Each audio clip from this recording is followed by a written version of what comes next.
Computer Nerd Microculture by me, Justin Alcazar. Today I will be talking about my microculture, which is on computers. What is computers? What is the microculture? Computer microculture is the love of all things computers. Alright? This does require a set of skills like knowing the lingo and the computer literacy that goes along with knowing how a computer is operated. I will talk to you today about the characteristics, the values, and traits that are attached with learning the computer culture, as well as I'll be discussing some communication patterns that we will be seeing throughout the presentation. Next slide. Here are some examples of very popular computer stations. The design is very unique for each person as it's specialized on person-to-person basis. Next slide. I will be discussing the characteristics, alright, that is attached to the computer nerd microculture. Starting off with, it is very much believed that computer nerds are very skilled with computers, and we do have a large knowledge of both the computer programming process as well as programming. Computer nerds come in all shapes and sizes. They can really blend in with anyone, so it's very hard to tell computer science from just a regular person. It's more or less how they handle and use a computer that you'll be able to tell the difference. Stereotypically though, computer nerds are seen as nerdy, overweight, lack of hygiene, and for the most part dominated by the males and wear glasses. Characteristics for the computer nerds are our strong knowledge of computers.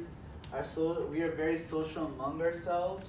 We also have very good networking, and we are also seen as very creative in the programming and our computer setups. Here's some images of computer engineers in their field. As you can see, they're all varying in both wearing glasses, to their skin color, to where they're actually working, what they're doing with their knowledge of a computer. Next slide. Values. The values of computer nerds is all dependent on our love for computers. Some computer culture that you might see is in our art form, in both the programming as well as the building components that is attached to making a computer, like the processor, the graphics card, the memory board. They're all some things that are attributed to knowing how computers operated. Some computer culture as a social form is in our networking platform. Some examples of this will be in Discord, Skype, TeamSpeak, all various programs that we use to talk among ourselves and is the most mainstreamed way. We also have a large bonding over computer parts, such as new releases of a graphics card or a new motherboard that's coming out, or even like new RAM. That really gets us all excited and looking forward to the innovations that are happening throughout the lifespan of a computer. Some of our abilities is the memory skills. We do have a large memory as there's a lot to know about a computer. So it's very important that we stay up to date with all the new releases, how to use a computer properly, and this does tie into like programming and coding. Our expansive knowledge on the computers is also a really great point, as we use our memory skills to actually show others how computers are ran. So for the most part, people that do enjoy computers very much will often teach others how to use a computer. So this is just one example of how we use and how we value computer skills and our computer and love. Here's some examples of the two most popular chatting services, Discord and Skype. Skype is more of the universal one, while Discord is more of for niche communities. Some traits that are among ourselves is that it's not passed on genetically. This is due to the fact that computers is still a very new thing, and so it's very hard for a grown person to teach it to a younger generation, because they're not fully aware of how to actually teach it.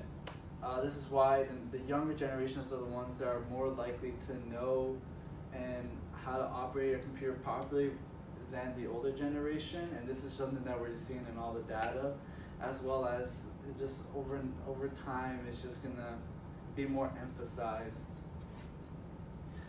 Another point is that because this is a new microculture, not many people have jumped on board, but eventually we do believe that more people will become more in tune with computers.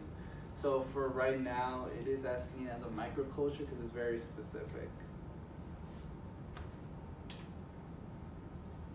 Communications is going to be my fourth point that I will be discussing to you guys about today. Starting off with how we, people in the community, talk among ourselves. Some of the various ways is through social gatherings, which is one of the most popular ones. But if you're looking for another way to talk among ourselves that are not readily available, we do use online programs such as Skype and Discord, as mentioned before, as one of the most efficient ways to reach one another. Understanding the lingo also plays a huge role in the microculture, as knowing stuff like frame rate, processors, motherboards, GPUs, this all plays a huge role in understanding one another and expressing what we know, and is a perfect way if you are interested to know about the microculture. The way to get started is just reading up on it, knowing some of the keywords, like what goes into making a computer plays a really huge role. And this does tie back into the dominant culture. They're not really involved in the process of making a computer. They don't really know the difference between like a motherboard and a GPU. So this is how we view ourselves differently than the dominant culture, and in most cases we are looked down upon in portrayals in social media. We're looked at as like the nerd, or just the stereotype of just the tech wizard, when for the most part this is very much not the case. We do socialize, we do a lot of other things, and our love for computers is just another component on top of that. And now lastly, the facts. The love for computers can be seen really anywhere with an internet access. Even places that you wouldn't expect. As long as there's internet, there will be a small group of people that will love computers and would just want to do more research on it. Career literacy is also something that's very much new and that's still being taught in schools today. Even in college are often into the older generation so that they have an idea of just the lingo that goes into computers. And some of the facts here listed are: the first computer was released somewhere between 1936 and 1938 in a parent's bedroom, believe it or not. Only 10% of the world's money is actually in cash. The rest of it is actually digital. On top of that, there are more than 5,000 viruses released every month. And for the most part, 80% of it is actually spam. And so just a scary idea that a lot of viruses are created very monthly. And then lastly, HP, Microsoft, and Apple actually started their start actually started in a garage. And in conclusion, computer nerds are a microculture due to the fact that it's still not readily available to everyone, and only a small group actually know about it and they talk among themselves. This can be seen in both our characteristics, our values and traits, and as well as our communication patterns compared to the dominant culture. Thank you.